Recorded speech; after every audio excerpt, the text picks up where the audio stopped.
Ayer tuvimos una experiencia, ¿verdad, Mari? Allí estábamos tan tranquilos, estaban escuchando todo lo del programa en el anfiteatro que hay allí en el paseo, ¿cómo se llama? De la Alameda o de... Paseo de la Alameda, bueno, ese paseo que hay paralelo al puerto en Málaga. Y hay un anfiteatro muy bonito, estaba allí un coro, pero estaban presentando cosas, presentando ministerios y tal. Entonces vemos que se acerca Jorge y Elizabeth y, qué bien, y yo me levanto para dejarle sitio a Elizabeth, que se siente con Tere, porque yo sé que ella le gusta practicar alemán.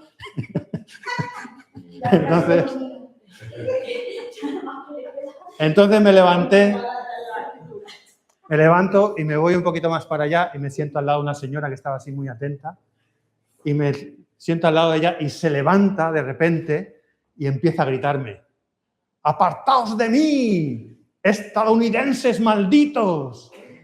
¡Vais a arder en el infierno, todos vosotros! No sé qué, empieza a gritar maldiciones. Yo me quedé bloqueado en lo de estadounidense. Ya el resto... Digo, es que me estaba mirando a mí fijamente, pues estoy al lado de ella porque estaba muy tranquila. ¡Wow! Me gritaba ahí. Digo, estadounidense. Sí, yo soy de Villa Connecticut de abajo, de San Esteban de Massachusetts, de por ahí, yo qué sé. Pero luego se levantó, digo, bueno, pues se ha ido. Pero luego se volvió a entrar y volvió a sentarse por ahí. Y Mari me vino a comentar lo que yo me fijé. 2 momentos que fallaron los micros. Se quedaron sin batería los micros. En un momento se falló el micro y cuando falló el micro, empezó ella otra vez a gritar: ¡malditos, arderéis en el infierno! No sé qué, no sé guau. Sí. Bueno, más cosas que decía, no estaba muy bien de la cabeza, pero luego pasó otra vez. Arreglaron los micros, se volvió a estropear un micro y volvió a ponerse a gritar allí. Y al final se levantó y se fue. Curiosamente, ¿sabéis cuándo se fue? Cuando empezó el coro. Empezó un coro gospel, a cantar allí gospel, flamenco, alabanzas, y la mujer dijo: eso ya no. No puedo gritar suficiente para que... No resiste la alabanza. No resiste la alabanza. Y lo que estábamos hablando es, qué casualidad. Porque el primer pensamiento es decir, bueno, una persona esquizofrénica, qué lástima, ¿no? Que está así con una enfermedad mental. Pero justo en un lugar religioso, o sea, donde se llevaba a cabo algo, que se hablaba del nombre de Dios, y justo que pasaban cosas raras, y justo que empezaba allí a gritar cosas contra los creyentes y bueno, no sé. Yo soy muy escéptico y racionalista con esas cosas, pero en ese momento me dio por levantarme y decirle: ¿cómo te llamas? Y luego decirle: ¿cuántos sois? Pero estaba la cámara de televisión allí y si imagínate que, como están los evangélicos ahora, todo el mundo pendiente, que imagínate que armó un espectáculo allí Eso sí. Sí, delante de las cámaras y todo eso, no. Pero bueno, se fue, como dice Ángel, cuando comenzó la alabanza. Eso ya sí que no lo podía soportar. Y entonces se fue. La ahuyentó. Sí. Sí, no, eso, sí. Hace mucha gracia porque decía: vaya a ver todo, vaya a ver fuego. Bueno, nos estaba condenando a todos, sí. Pero había una atracción hacia lo religioso. Y es lo que vemos también en este hombre que vamos a ver esta mañana, en Marcos capítulo 5. Cómo a pesar de que era todo lo contrario a Jesús, había una atracción hacia Jesús en él. En Marcos capítulo 5,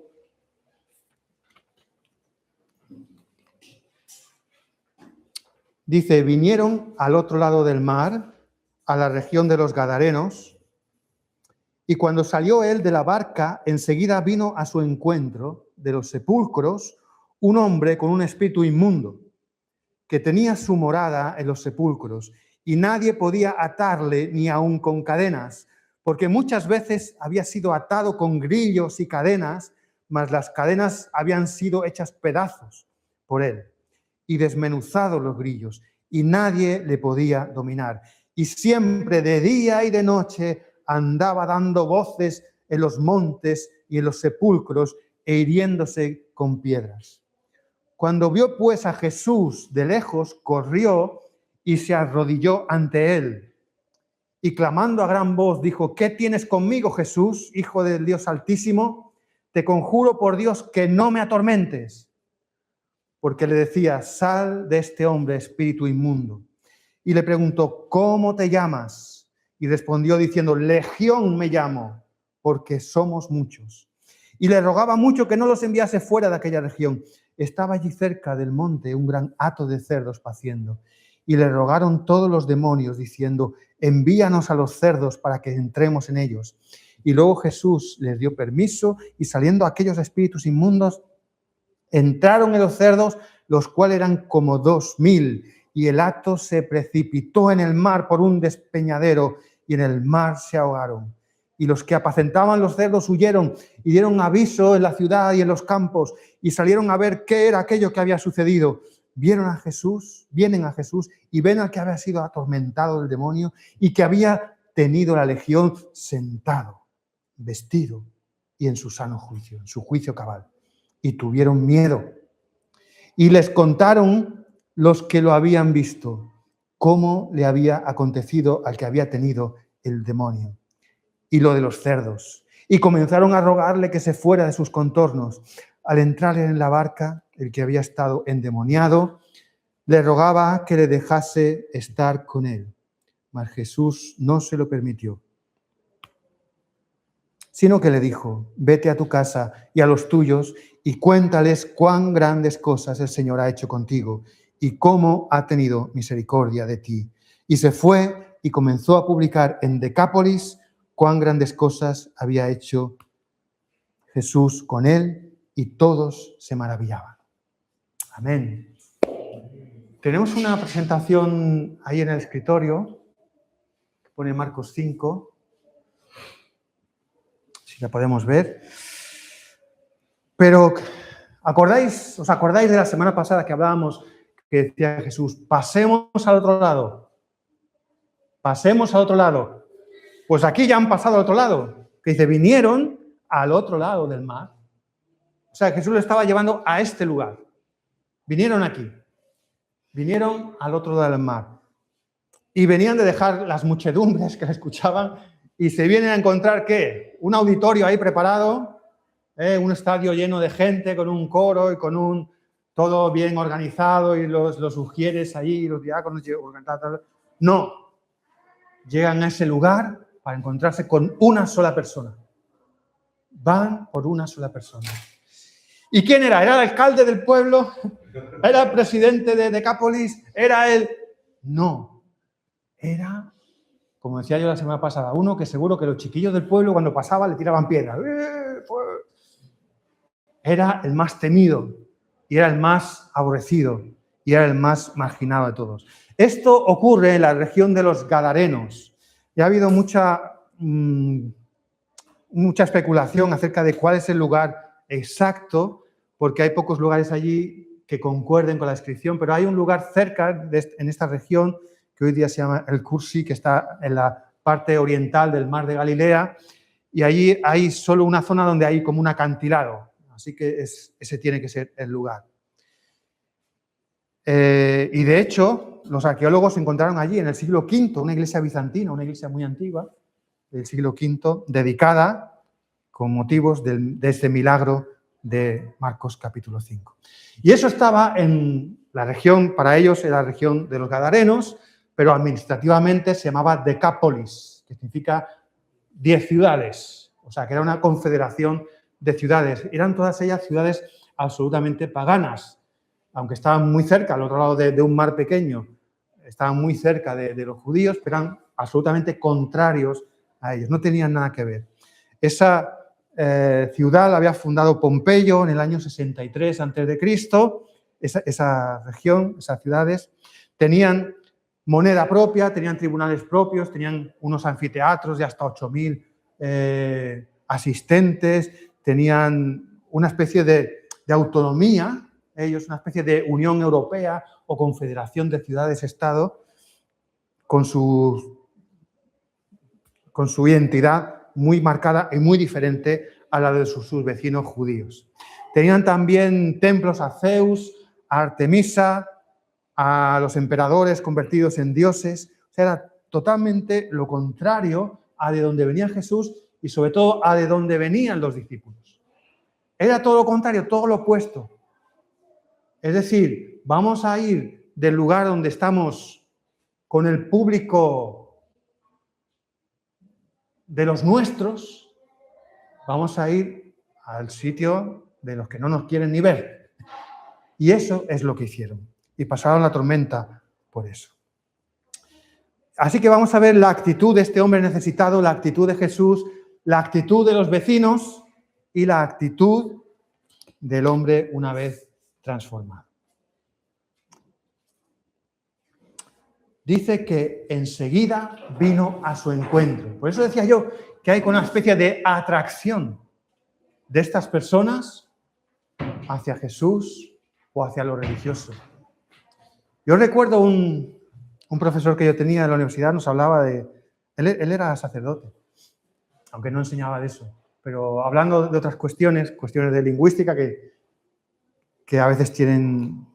Bueno, no me voy a enrollar aquí, pero tenía algo que ver con la esquizofrenia. Entonces, este hombre decía que había estudios acerca de casos de esquizofrenia profundos y que en algunos psiquiátricos que él conocía había un ala especial para personas con ese problema mental, pero un ala especial en que había una obsesión religiosa. Como que muchos de ellos, la obsesión hacia la religión, no psiquiátricos. Yo una vez trabajé hace años en un libro que se llama Diagnosis Pastoral y es un libro muy interesante en el que colaboran pastores y psicólogos y psiquiatras para, entre ellos, ver en qué puntos los pastores dicen, bueno, yo aquí me tengo que parar y aquí tiene que intervenir el psicólogo o el psiquiatra. Y hasta qué punto el psicólogo y el psiquiatra dice, bueno, yo hasta aquí no llego, tengo que recurrir al pastor. Y en qué puntos hay confluencias y se pueden ayudar unos a otros, porque el gran error es clasificarlo todo de una forma cuadrada y decir, no, esto es todo así o esto es todo así. Y ese libro era muy interesante y ayudó mucho. Bien, enseguida vino a su encuentro, tenía esa atracción, como esa mujer que decíamos ayer. Si no le gustaba eso, si tanto nos odiaba, ¿por qué no se iba? No, se iba y venía, le atraía aquello. Y este hombre, movido por esa atracción a Jesús, se acerca a él y le dice, ¿qué tienes con nosotros, Hijo de Dios? Pero vemos también sus características. Atracción hacia lo divino, hacia Jesús, pero también atracción hacia la muerte. También es algo muy común. Personas que tienen una atracción hacia todo lo que tiene que ver con el mundo de los muertos, los difuntos, el mundo de las mancias, para hablar con los que están al otro lado, y es un terreno del que debemos guardarnos totalmente. No debemos de ninguna manera caer en eso. De hecho, el Antiguo Testamento es radical. Las leyes de Moisés son radicales. No tendrás a nadie en tu pueblo que haga nada de eso, de consultar a los muertos, a los espíritus. No, cero, nada de eso. Radical. Pero este hombre vivía ahí, vivía entre las tumbas. Y además, no solo vivía ahí, sino que otra característica suya es que tenía una fuerza descomunal. Porque iba gritando, iba haciéndose daño, y la gente del pueblo lo ataba con cadenas. Y él rompía las cadenas. Y les ponían grilletes. Y los rompía. Eso era un poquito más que una esquizofrenia, me parece a mí. Eso era algo que hay un poder. Dice aquí un espíritu inmundo que estaba en él y le daba ese poder. Esas son algunas de las características que tenemos para identificar estos casos. Cuando ves eso, dices, uy, aquí hay. Nadie le podía dominar. Y además, de día y de noche andaba dando voces en los montes, en los sepulcros, hiriéndose con piedras. También este impulso autodestructivo, descontrol, iba dando gritos, ¿no? sin poder descansar, sin poder dormir, no podía controlar su cuerpo y además se hacía daño. Este impulso autodestructivo, todo eso era terrible. Y todo eso es lo que el diablo quiere hacerle a las personas.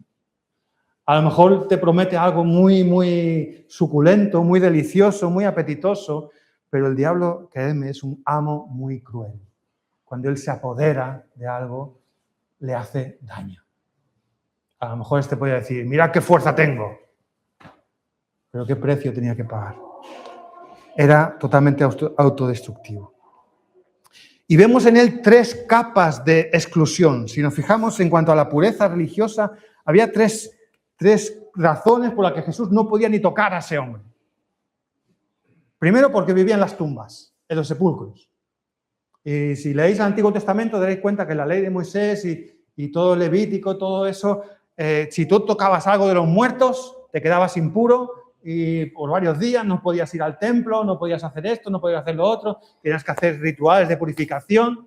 No se podía tocar nada muerto.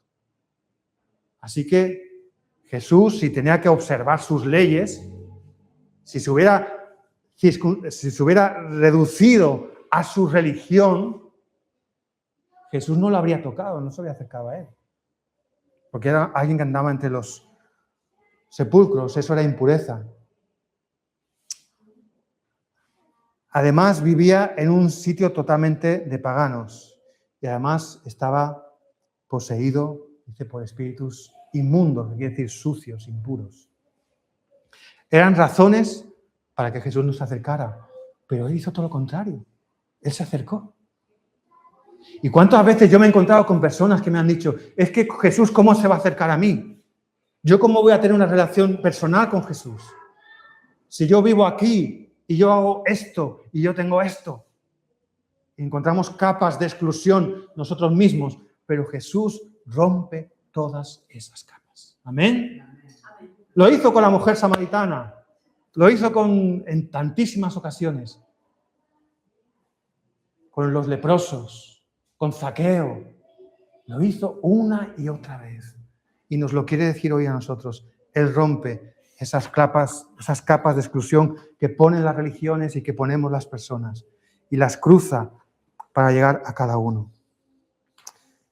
He ido recopilando algunos casos parecidos a este, pero más actuales. Y tenía, por ejemplo, en un libro de un autor que se llama Robbie Dawkins, que es pastor en Illinois, este sí que es estadounidense, habla de un hombre de Chicago que llegó encadenado por su familia a una reunión de oración.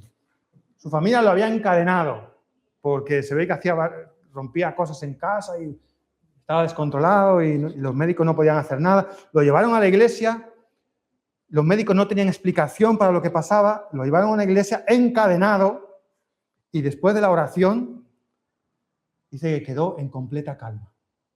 Oraron por él y quedó en completa calma. Dice, años después es diácono en una iglesia bautista de Detroit. O sea, ahora vais a cierta iglesia allí en Detroit, cerca de Chicago, y preguntáis por tal persona y allí lo podéis encontrar de diácono en la iglesia. Como decía Ángel ayer, yo cuando llegue al cielo voy a preguntar por el endemoniado gadareno que me cuente. Es verdad, estos casos están ahí y son recientes, no son simplemente de la Biblia. Este personaje, la entidad o las entidades que habitan en este personaje conocen a Jesús. Conocen a Jesús porque se acercan a él, en el versículo 7, y le dice, ¿qué tienes contra nosotros, Jesús, Hijo del Dios Altísimo? No lo conocían de nada. No había estado nunca por allí. Seguramente en aquella región de Decápolis no llegaba nada de la fama de lo que pasaba con esos ignorantes judíos. Pero llegó allí y le conocía. No solo a Jesús como persona, sino su condición divina. ¿qué haces aquí? ¿O qué tienes aquí con nosotros, Hijo del Dios Altísimo? Y eso es algo que nos tiene que hacer pensar, porque muchas personas conocen de Dios y conocen de Jesús y creen en Dios. Este también creía, pero ¿quién era? ¿Quiénes eran? Hay un versículo en Santiago 2:19, dice, los demonios, tú dices que crees, bien haces, pero mira, los demonios también creen y tiemblan. Y este creía, pero temblaba. ¿Qué haces aquí? Por favor, déjanos, no nos atormentes. Y como todas estas entidades, todos estos espíritus sucios, necesita un lugar donde vivir. Busca un lugar y le rogaban, no nos eches de esta región. Por alguna razón, esa región de Decápolis era un sitio que les gustaba a los demonios. Me pone, ya digo, yo no entiendo de eso. A veces Luis me cuenta cosas, o otros me cuentan cosas de Cuba, de Venezuela, de Brasil, y yo también he estado en Argentina y he visto algunas cosas, y en España también, pero menos. Pero la verdad es que hay sitios, hay lugares donde ellos prefieren estar. No nos eche de esta región. Yo espero que la Cala de Mijas no sea uno de esos lugares, ¿no? Y vamos a luchar que sea un lugar para el Señor, donde Él reine. Amén. Pero ellos buscan un lugar, además un lugar de pertenencia, y tienen una tendencia de parásitos. Necesitan un cuerpo, quieren un cuerpo. Por eso le dice, déjanos por lo menos que vayamos a los cerdos. Por lo menos que tengamos a un cuerpo. Yo estoy diciendo todo esto de lo que leo en la Biblia. No me preguntéis más, por favor, porque yo no sé. Y además, a mí me da un poquito de repelús cuando vienen expertos en demonología. Empiezan a decir, los demonios para aquí, a los demonios les gusta esto y esto no les gusta, y esto no sé qué y no sé cuánto. Digo, oye, tú sabes más que la Biblia de los demonios. Cuidado, cuidado. Yo me circunscribo a lo que dice la palabra y alguna deducción podemos sacar, pero esto es lo que pone aquí. Y, por favor, no nos interesemos demasiado en ese tema. No es un tema para interesarse en él. No es un tema para estudiarlo. No es un tema para sentir curiosidad y meterse. No, no, no. Es un tema para decir, uy, qué feo. Menos mal que Jesús venció en la cruz y eso está derrotado. Y no quiero saber nada de eso. Pero si me lo encuentro, tengo que estar preparado. ¿Cómo estoy preparado? Simplemente sabiendo la autoridad que hay en el nombre de Jesús. En el nombre de Jesús está ese poder. Así que vemos ahora la actitud de Jesús. En el versículo 8 su actitud es liberar al hombre. Liberar a este hombre. Sal de este hombre, espíritu inmundo. Echar el espíritu de ese hombre. Y lo dice con unas simples palabras. No tiene ahí un libro para ir leyendo, no. Sal, fuera, ya está. Y además de liberar al hombre, transforma a este hombre. Lo vemos en el versículo 15. Dice que lo vieron después que estaba sentado, vestido y en su juicio cabal. O sea, una liberación y una transformación.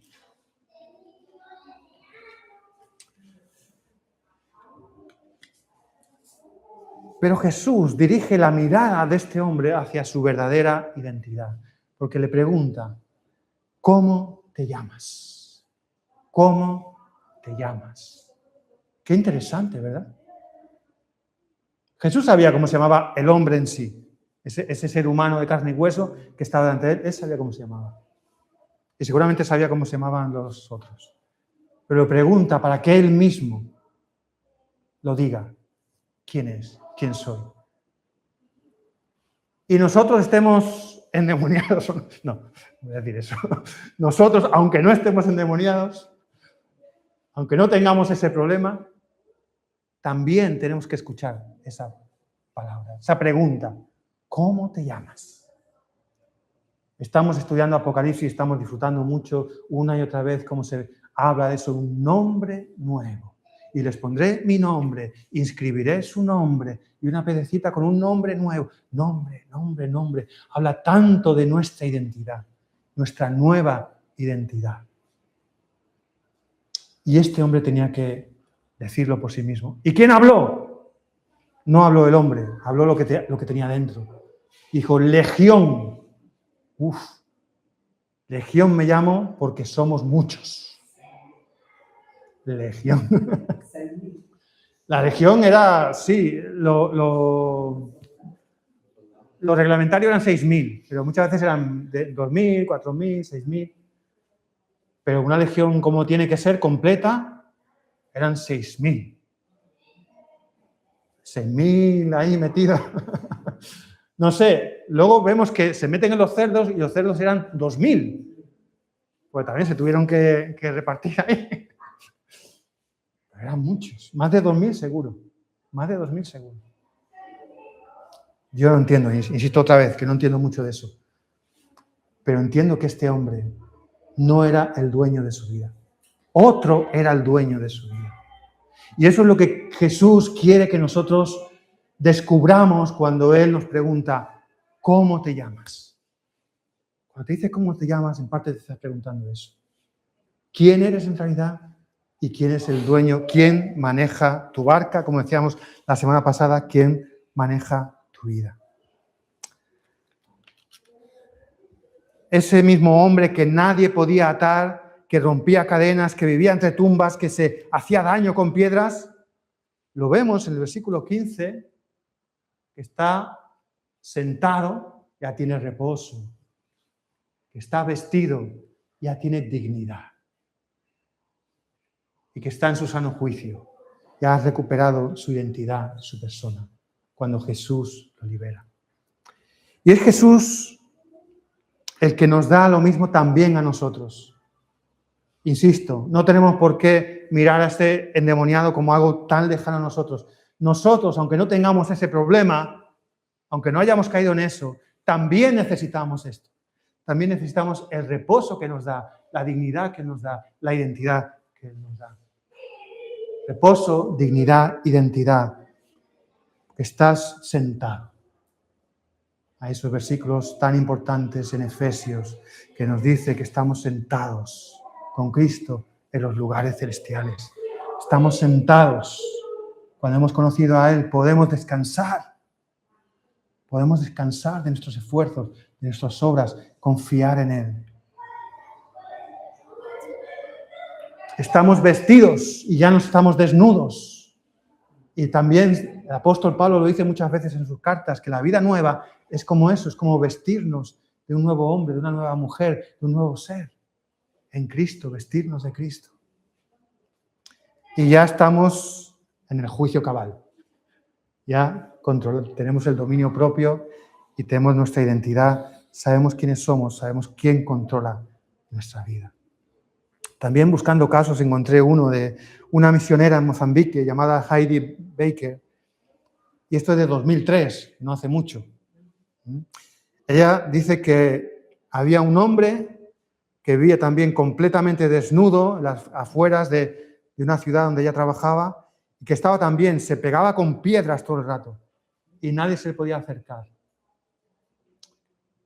Y unos creyentes oraron por él y días después lo encontraron sentado, limpio y en su sano juicio. Y entonces se puso a ayudar a la iglesia, ayudó a construir una iglesia. Dice, hoy, dice la cita que he encontrado, hoy es predicador en su aldea. Esta es otra de las personas que me gustaría conocer. El Señor sigue haciendo eso. El Señor es poderoso para dar esa liberación todavía. Para hacer esa transformación. Voy yendo hacia el final ya con la actitud de los vecinos. La actitud de los vecinos. Vemos los versículos 14 a 17. Le hicieron una fiesta. Jesús, quédate, qué bien que estás por aquí, gracias, mira, tenemos un montón más de endemoniados, te los pasamos para que los cures. ¿Eso hicieron? Lo echaron. ¿Por qué lo echaron? Porque tenían allí los 2000 cerdos, cochinos, marranos, guarros, porcinos, puercos, chanchos, chon. Es la palabra que más sinónimos tiene en español. Cerdo. Tanto que nos gusta. Sí, Mari, y cuando sepas todos los sinónimos de cerdo, ya puedes decir que tiene el nivel premium en español. 2000 los habían perdido. Eso era también una señal de hasta qué punto eran paganos, porque para un judío un cerdo no podía ni acercarse, y mucho menos criarlo para comérselo. Pero aquellos cerdos, 4000 jamones desperdiciados. ¿Qué? 4000. ¡Qué dineral! Alguien se molestó en hacer el cálculo y alguien dijo que sería el equivalente a unos 180.000 o 200.000 euros de hoy, lo que perdieron. Así que, por favor, Jesús, vete de aquí, que no nos sale a cuenta. Como dicen los jóvenes de hoy, no nos renta. No nos renta, literal, obvio. No nos renta. Vete.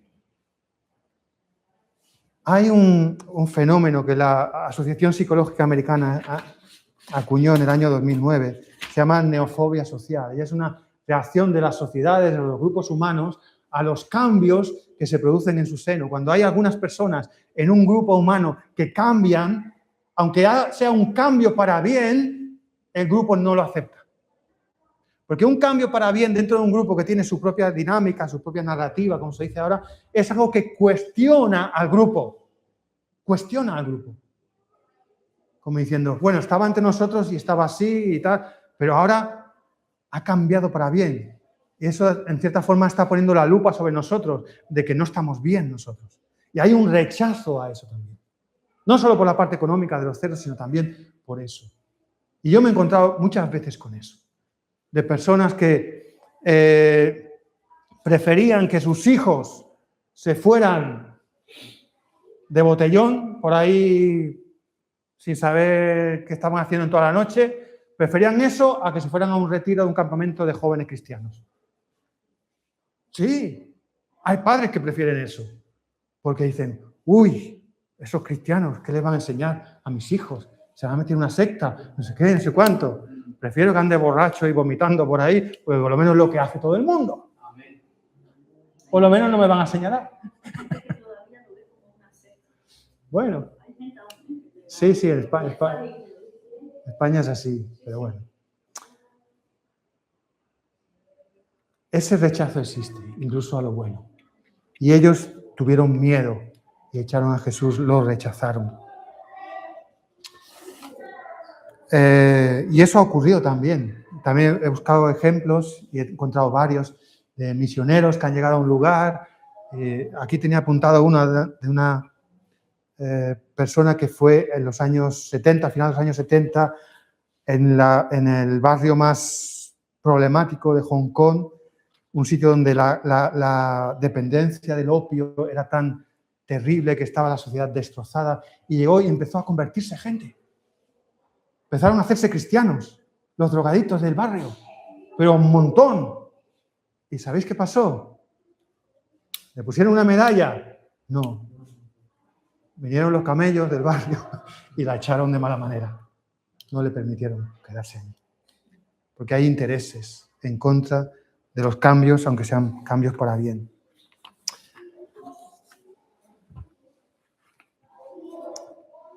¿Y cuál es ahora la reacción de este hombre nuevo?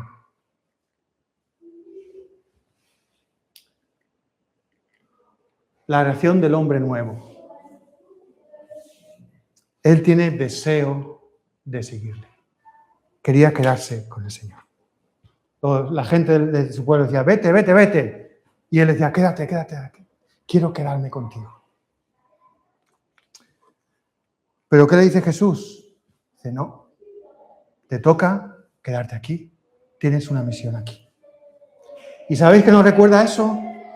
Lo que hemos venido hablando los últimos domingos. La semilla. La semilla. La semilla de la palabra, la semilla del poder de Dios, lo convirtió a él en una semilla. Y le dijo, tú eres una semilla ahora. Y tú vas a tener una misión aquí. Porque lo vemos en el versículo 20. Dice, se fue y comenzó a publicar en Decápolis cuán grandes cosas había hecho Jesús con él. Y todos se maravillaban. ¡Wow! Pero si este es el que estaba en las tumbas. Este es el que se pegaba, el que rompía las cadenas. Es este. Y estaban asombrados. Al principio no querían saber nada, pero conforme iba contando su historia por la región, la gente se maravillaba. Y os voy a hacer spoiler, porque 2 capítulos después de lo que hemos leído, Jesús regresa a esa región. Vuelve otra vez a esa región, a Decápolis. ¿Y qué ocurre? Ya no lo echan, al contrario, le traen una persona que era sorda y tartamuda para que lo sane. Quiere decir, la multitud que antes le había rechazado, ahora busca a Jesús y quiere que él obre sus milagros. ¿Por qué? ¿Por qué pensáis que pasó eso? ¿Por qué pensáis que hubo ese cambio en Decápolis?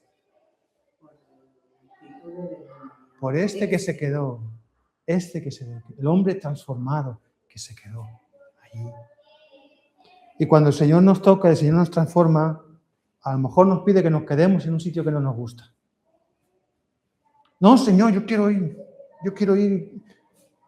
de misionero a no sé dónde, yo quiero ir aquí, yo quiero ir allá. Bueno, pero de momento, aquí. Tienes que ser semilla donde Dios te pone.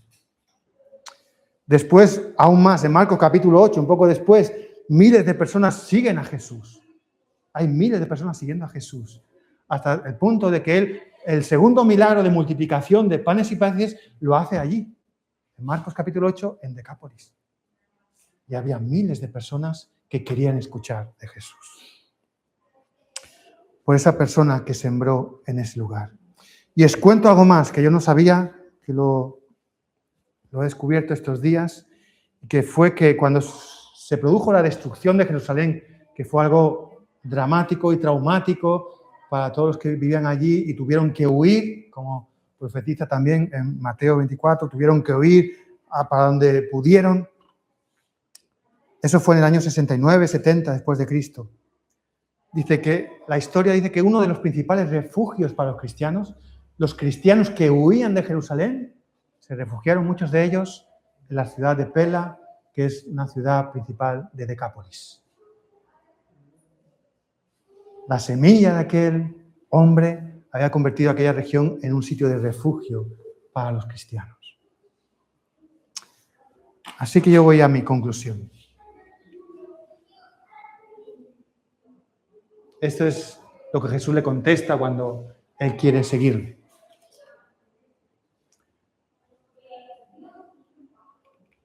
Y esta es la conclusión. Llegó desde los sepulcros, llegó siendo temido y despreciado, llegó desnudo, llegó gritando, no llegó en absoluto preparado. Pero llegó a los pies de Jesús. Pero llegó a los pies de Jesús porque Jesús vino al otro lado a por él.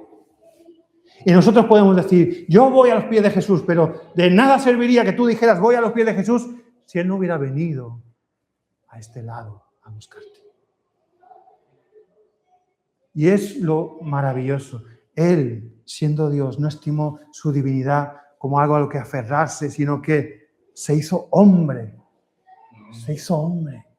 Y vino y habitó entre nosotros y sufrió sed.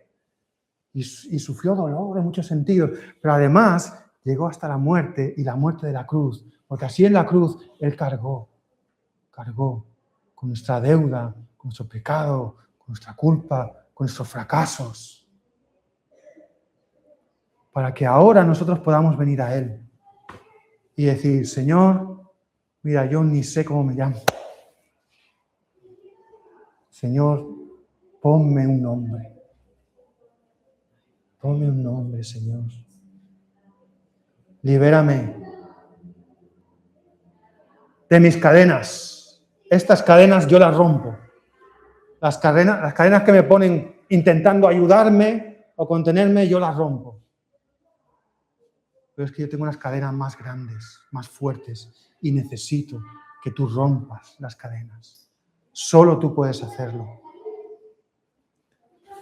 ¿Ven cómo estás? Jesús es poderoso